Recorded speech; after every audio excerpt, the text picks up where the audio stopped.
Hi, salamat sa patuloy na pagsuporta sa ating channel. Ang asawa kong tinitingala ng lahat. Ating subaybayan ang buhay ni Daryl Darby. Kabanata 4566. Natigilan ang mga Fiend na sundalo sa kanilang nakita. Para sa kanila, nagawa nilang talunin ang walang katulad na si Archfiend Antigonus. At nagawa rin siyang matalo ng isang halimaw. Isang sandali ring nanahimik ang buong bundok. Maririnig ng malinaw maging ang tunog ng pagbagsak ng isang karayom sa lupa. Dito na unang nag-react ang ilang mga sumisigaw na Fiend Martyr. Kamahalan, okay lang po ba kayo, kamahalan? Dahan-dahan namang tumayo si Archfiend Antigonus para ikauwi ang kanyang kamay na nagsasabing okay lang siya. Dito na siya huminga ng malalim bago siya tumingin kay Daryl para nanlalamig. Nasabihin, wala ka talagang katulad. Daryl, hindi ko inakala na suswertehin ka pa rin kahit na noong ipatapon kita sa Infernal Shadow Prison at mapaamo ang Wild Fury. Nagpakita ng galit at pagkakomplikado ang kanyang mga mata. Nalaman na niya, sana ito nang gamitin ni Daryl ang lakas ng Red Lotus Fayette. Agad na yumangay ang buong bundok ng matapos sa pagsasalita si Archfiend Antigonus. Parehong napatingin ang nabablangkong mga Fiend at mga mamamayan ng Godly Region sa sobrang gulat nang marinig nila iyon. Inakala rin ng mga Fiend na sundalo na nagkamali lang sila nang narinig sa sobrang gulat. Noong mga sandaling iyon, siya ba si Daryl? Paano ito naging posible? Paano nagawang mabuhay ni Daryl matapos siyang ipatapon sa Infernal Shadow Prison? Pero paano niyo po nagawang magkwento ng kung ano-ano? Kamahalan, natigilan si Nine Heaven Emperor at ang mga Divine Soldier sa kanilang narinig.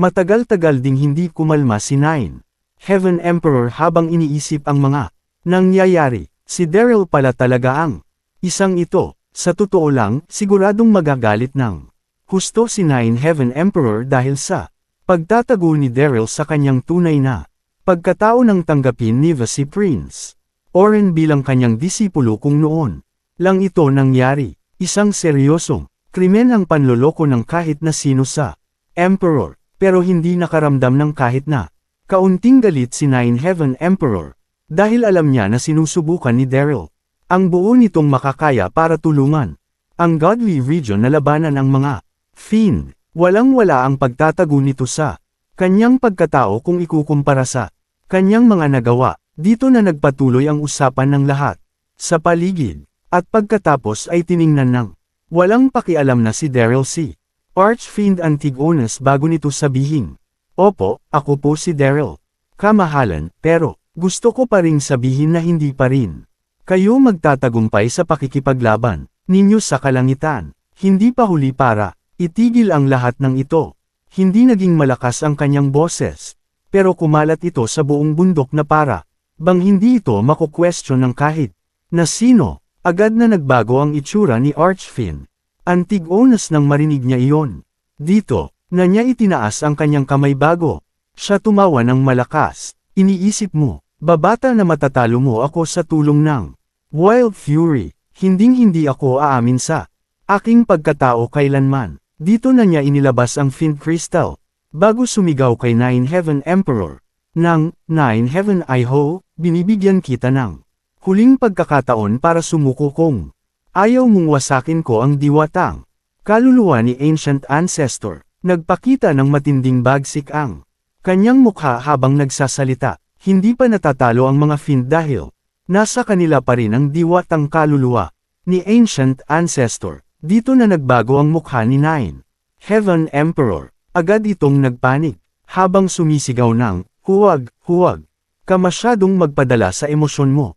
Kahit na naging advantage ang sitwasyon sa Godly Region, ang Master pa rin niya ang naging pundasyon ng buong Godly Region kaya hinding-hindi niya hahayaang may mangyari na kahit ano rito. Pero agad siyang pinutol ni Daryl sa pagsasalita bago pa man siya matapos sa kanyang mga sinasabi.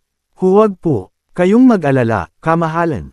Nabawi ko na po ang diwatang kaluluwa ni Ancient Ancestor. Peke po ang kristal na hawak niya. Wala nang alas ngayon ang mga Fiend pero nagawa pa rin nilang Magmatigas sa harapan natin, hindi na. Natin kailangan pang gumalang sa kanila. Dapat na tayong umatake ng walang awas sa lalong madaling panahon. Nerelax na sinabi ni Daryl. Dito na niya inilabas ang Fiend Crystal sa kanyang bulsa. Nagulat at nagalit si Archfiend Antigonus. Nang makita niya ang hawak ni Daryl, dito na siya sumigaw ng, "Kailan mo kinuha ang bagay na iyan sa akin?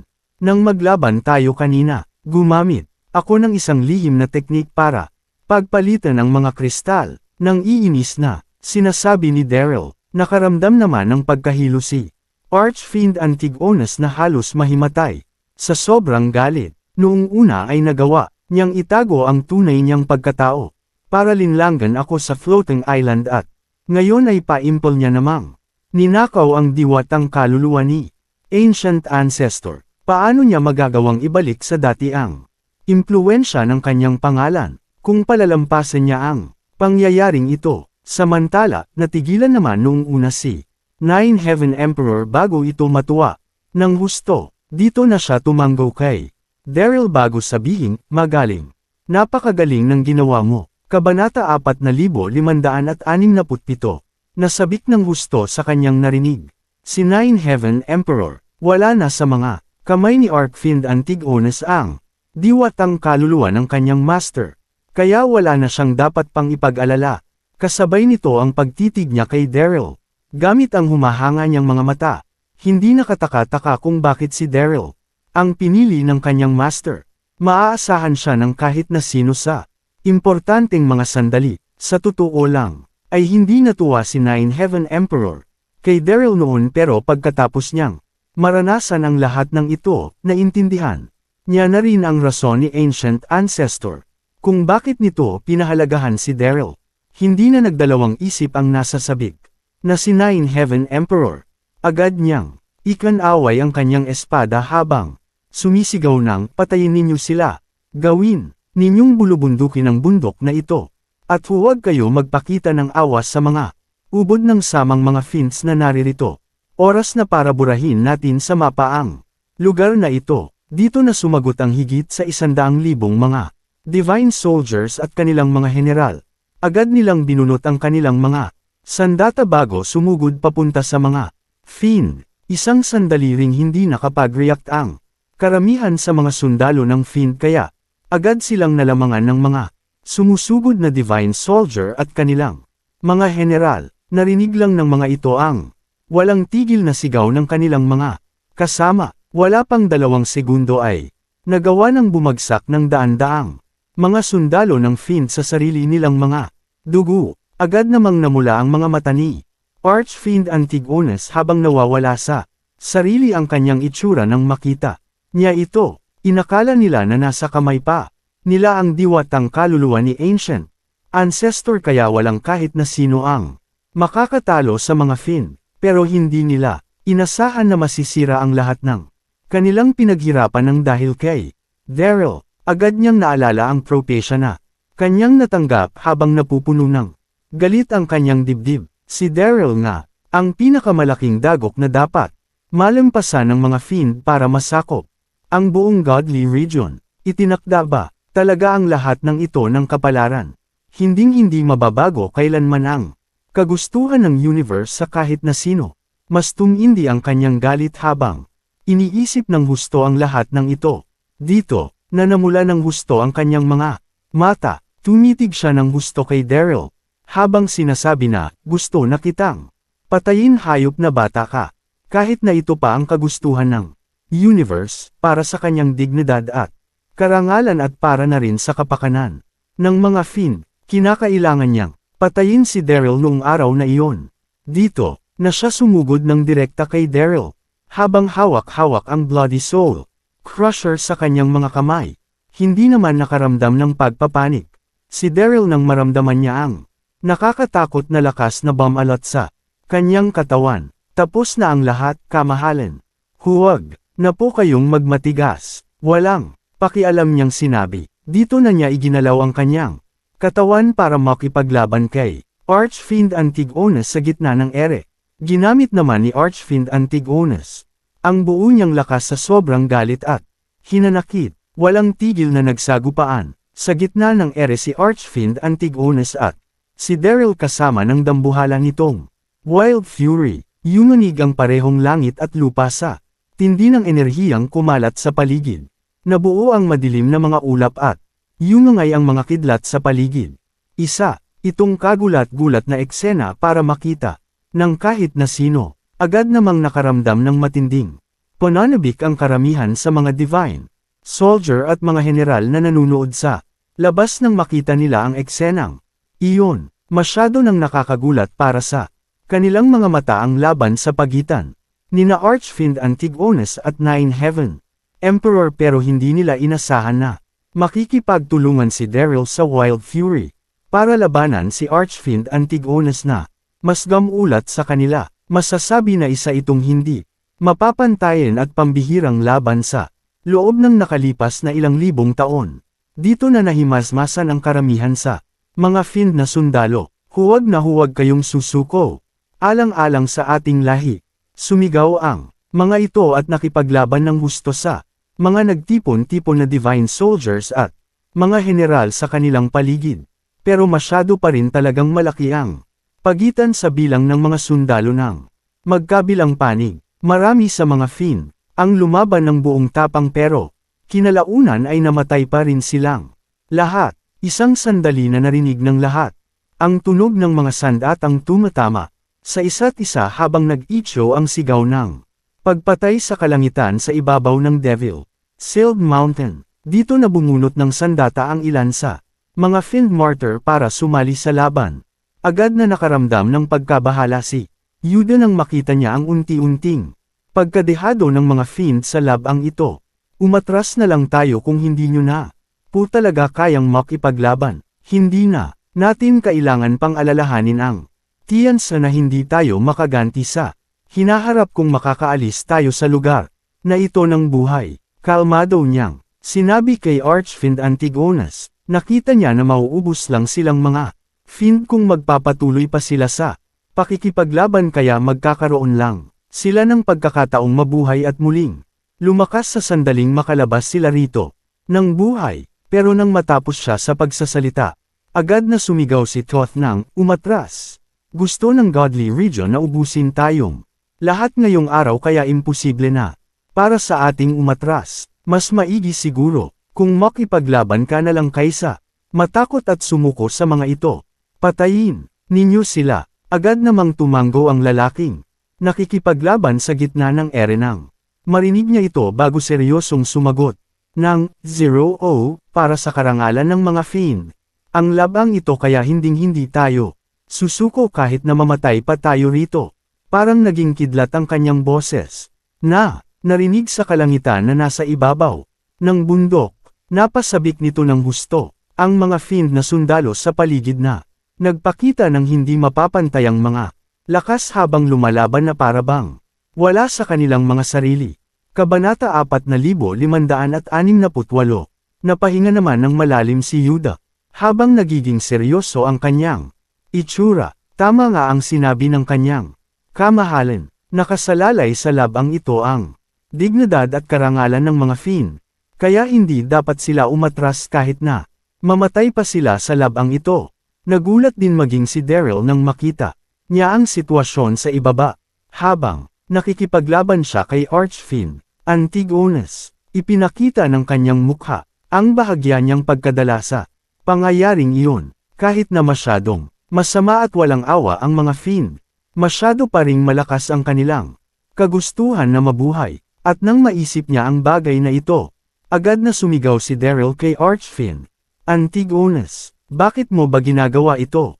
Kamahalan, bakit kailangan mong ilagay sa isang sitwasyon na hindi pa mababalikan pa ang iyong mga tauhan para lang sa dignidad at karangalan ng iyong lahi? Itigil mo na ito. Nakahanda akong tulungan ka na humingi kay Nine Heaven Emperor ng isang lugar na matitirhan ng mga fiend sa sandaling sumuko ka sa akin. Sigurado ako na papayag sa bagay na ito si Nine Heaven Emperor.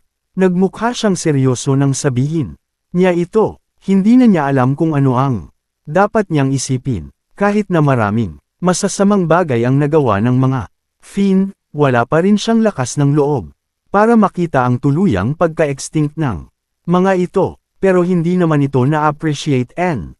Archfiend Antigonus at sa halip ay mas nagalit pa ito ng husto. Manahimik ka, kaming mga fiend ang nakatayo sa tuktok ng mundo.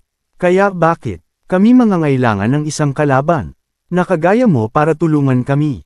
Hindi rin karapat-dapat ang batang si Nine Heaven Emperor para sukuan namin. Itigil mo na ang kalokohan mong ito. Dinala mo kaming mga fiend sa isang desperadong sitwasyon kaya sisiguruhin kung napagdudusahan mo rin ito. Dito na siya muling sumugod gamit ang kanyang fiend soul at umilag gamit ang isang napakatinding pag-atake. Hinawakan niya ng maigi ang kanyang Bloody Soul Crusher habang itinututok ito sa puso ni Daryl. Naging kasing bilis ng kidlat ang sibat na ito kaya agad na nahati ang space na nadadaanan nito. Grabe, anong klase ng lakas ito? Isip ni Daryl. Hindi niya nagawang maliitin si Archfiend Antigonus. Wala na rin siyang sapat na oras para yumuko at ilagan ang pag-atakeng iyon kaya kinailangan niyang gamitin ang kanyang enerhiya para bumuo ng isang Snow Lotus sa kanyang kamay na sisilag sa pag-atake ng mabagsik na sibat ni Archfiend Antigonus. Sa loob ng isang iglap ay tumama ang kulay dugong lotus na binuo ni Daryl sa Bloody Soul Crusher. Dito na narinig ang isang napakalakas na sigaw. At pagkatapos ay agad na nasira ang kulay dugong lotus na naging isang kulay dugong anino na nawala sa mundo.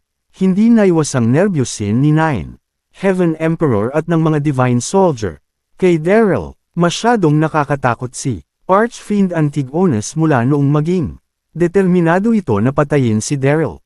Natakot si Nine Heaven Emperor na baka malagay nito sa panganib ang buhay ni Daryl. Agad namang sumigaw ang Wild Fury bago ito muling sumugod kay Archfiend Antigonus. Nakahanda itong tulungan si Daryl sa abot ng kanyang makakaya, pero hindi naman natakot ang galit na sumisigaw na si Archfiend Antigonus.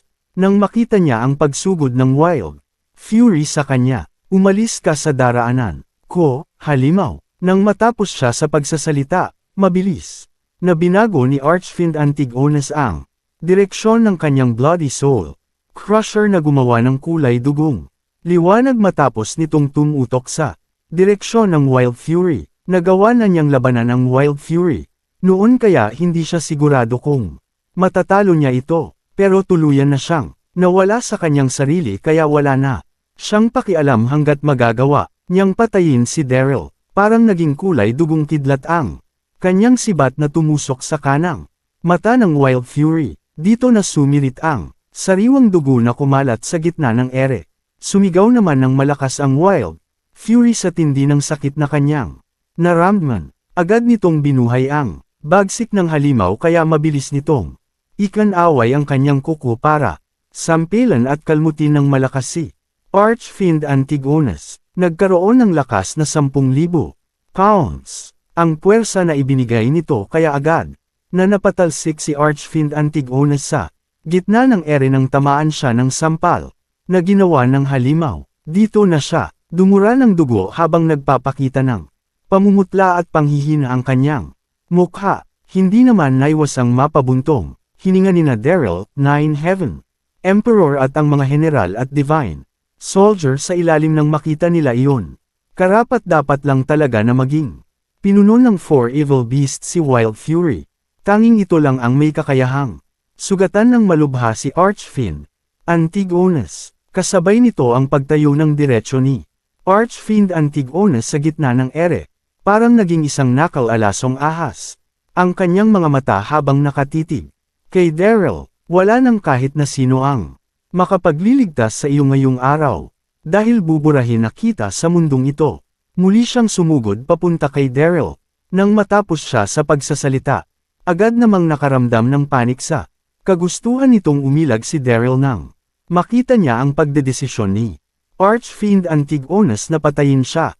Pero, masyado pa rin siyang mabagal kaya huli na ang lahat. Wala na siyang nagawa, kundi magnitngit at gamitin ang lakas ng diwata niyang kaluluwa para atakihin si Archfiend Antigonus gamit ang kanyang palad. Dito na nagsagupaan ng dalawang mga imahe na gumawa ng isang malakas na Tunog. Tumalsik si Daryl sa layong 100 metro bago siya dumura ng dugo. Nagkabali-bali ang kanyang mga ribs. Habang namumutla ang kanyang mukha, kahit na muling nabuo ang kanyang katawan sa Red Lotus Fayette na sinamahan pa ng spiritual power ni Empress Nua, hinding-hindi pa rin niya magagawang tapatan ang pag-atake ni Archfiend. Kabanata 4569. Sabagay, siya pa rin si Archfiend na pinuno ng mga Fiend, kaya maging si Ancient Ancestor ay natatakot sa kanya. Nakaramdam siya ng matinding sakit sa kanyang katawan habang tumitindi ang pagkagulat at galit ni Daryl. Wala na talaga sa kanyang sarili si Archfiend.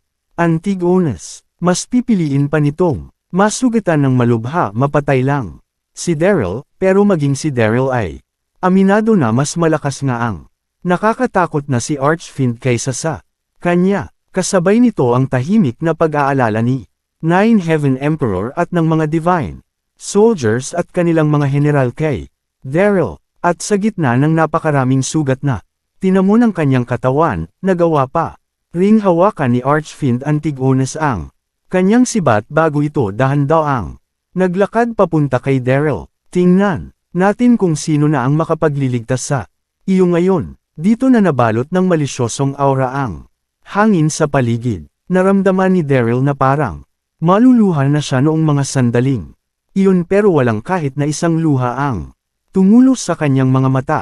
Hindi niya naiwasang mapalunok habang nakakaramdam ng matinding desperasyon sa kanyang sarili. Hindi na ito nagawa pang pigilan maging ng wild fury. Dito na ba talaga siya mamamatay?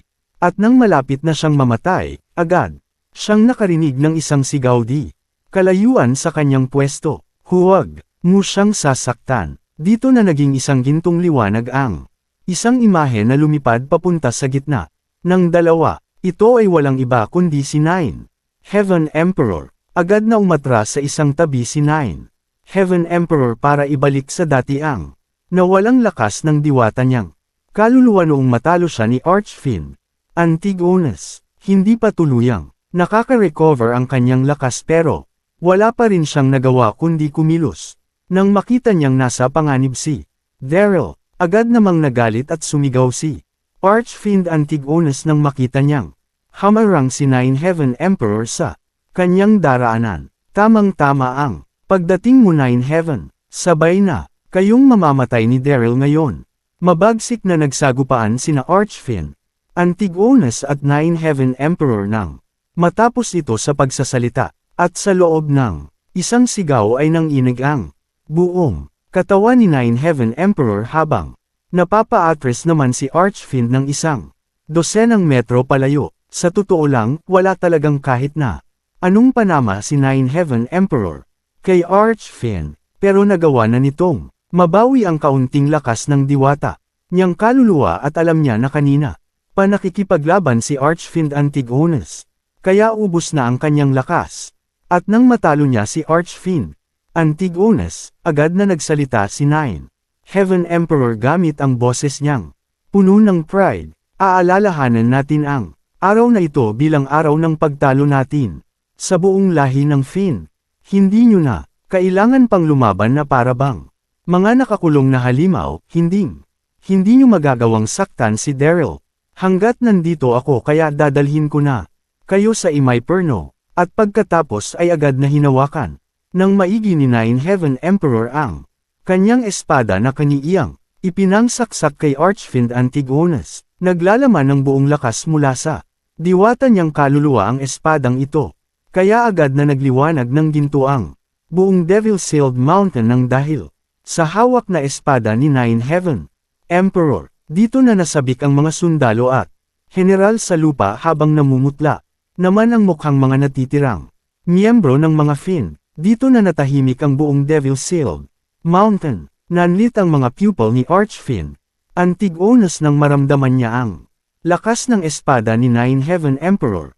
Nabalot na ang kanyang katawan ng iba't ibang peklat. Noong una ay nagawa siyang sugatan ng Wild Fury bago siya sugatan ng husto ni Daryl. Kawawala na siyang lakas na lumaban ng harapin niya ang buong lakas ni Nine Heaven Emperor. Desperado na siya ng husto ng Makita niya ang unti-unting paglapit ng espada, masyado na siyang naging desperado dahil hindi pa rin niya tinatanggap hanggang ngayon ang kanyang kapalaran. Nagawa niya noong maglakbay ng 10,000 taon sa universe para buuhin ang kanyang fiend na kaluluwa at hindi rin naging madali ang pagbuhay niya sa kanyang mga tauhan, pero ganito pa rin ang kinahinatnan ng digmaan na kanilang sinimulan. Kamahalan, mag-iingat po kayo, kamahalan.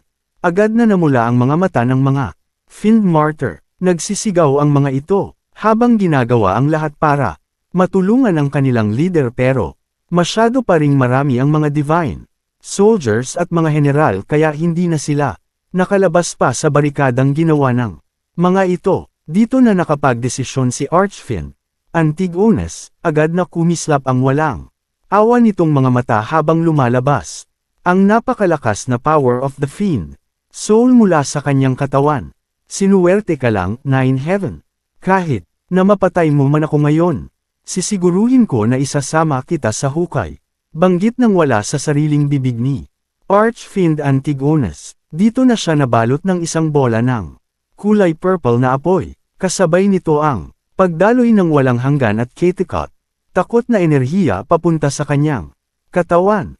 Hindi maaari. Nasa panganib ngayon. Ang kamahalan. Hindi na naging maganda ang pakiramdam dito ni Daryl at ng mga divine soldiers. Nagbago rin noong mga sandaling iyon ang mukha ng mga fiend martyr.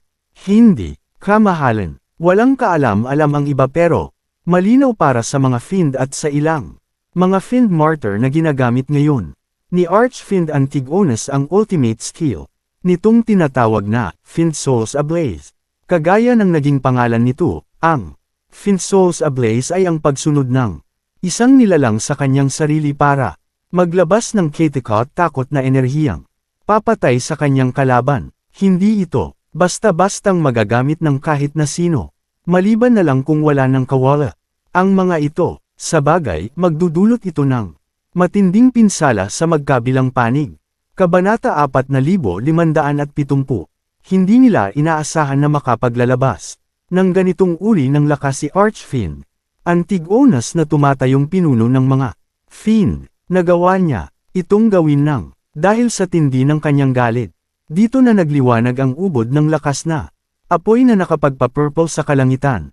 Yumanig naman ang buong Sealed Fiend Mountain habang nabibitak na parabang nawawasak na ang buong godly region.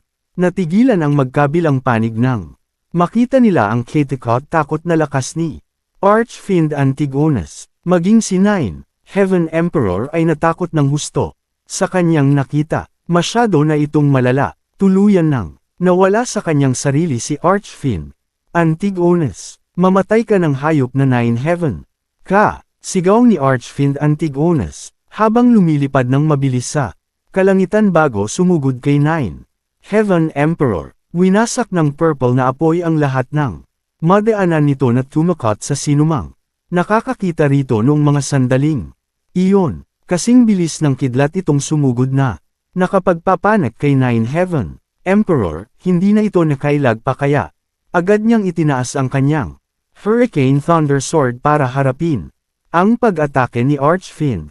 Rumble, gumawa ng isang napakalakas na pagsabog ang sagupaan ni na Archfiend Antigonus at Nine Heaven Emperor na naglabas ng isang nakakatakot na aura habang kumakalat ang dagat-dagatang apoy na lumunod sa buong Sealed Fiend Mountain. Isang kulay purple na apoy at hamog ang bumalot sa lawak na ilang libong milya mula sa Sealed Fiend Mountain. Yumanig ng malakas ang lupa habang gumuguho ang Sealed Fiend Mountain. Grave, ito na ba talaga ang buong lakas ni Archfiend Antigonus? Masyado itong nakakatakot. Nagulat ng husto si Daryl habang nakatayo sa kanyang pwesto. Dito na dahan daw ang nawala ang aura na kumalat sa ere. Marami sa mga general ang direktang nagpunta sa loob ng hamog para hanapin si Nine Heaven Emperor, pero sa kasamaang palad ay wala silang nakita na katawan sa lugar kung saan nagsagupaan ang dalawa. Malinaw sa lahat na namatay si Nine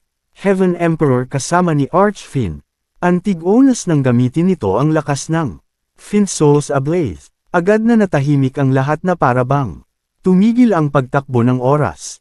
Natigilan ang mga grand weapon at mga general na hindi makatanggap sa katotohanan. Wala na ang kamahalan. Isip ng mga ito, tumayo naman ng may namumulang mga mata si Thoth at ang mga sundalo ng Fiend na nakaligtas sa digmaan para magluksa sa namayapan nilang leader. Bumagsak na ang kanilang pinuno. Kasabay ng kinabukasan nilang mga Fiend. Nabablangko namang lumutang sa gitna ng ere si Daryl. Ito na ba ang katapusan? Nagawa na naming makaranas ng impyerno noong magsimula ng digmaan at kaguluhan ang mga ito. Ito na ba ang katapusan ng lahat ng ito? Dito na nahimasmasan ang karamihan sa mga grand weapon at mga general. Namula ang kanilang mga mata habang sumisigaw sa kalangitan ng mamatay na kayong lahat. Dapat na nating ubusin ang mga fiend na ito para sa kamahalan. At sa godly region, ubusin silang lahat. Sigaw ng mga natitirang grand weapon at mga general. Habang sumusugod papunta kay Thoth at sa mga natitirang buhay na fiend. Dito na muling narinig ang tunog ng laban sa ere. Hindi lang godly region ang ginulat ng pagkamatay ni na Archfiend Antigonus at Nine Heaven Emperor dahil naapikuhan din ito ang Nine Mainlands. Sa sentro ng South Cloud World, kasalukuyang nasa loob ng palasyo si Morticia habang minamanipula si Quincy, nang ipatawag niya ang kanilang mga opisyal para pag-usapan ang tungkol sa pagsakop na kanilang gagawin sa ibang mga kontinente. Nagdilim ng husto ang kalangitan. Habang dumadagandong ang kidlat sa ulap, dito na nagpakita ng kulay purple na liwanag ang makapal na ulap.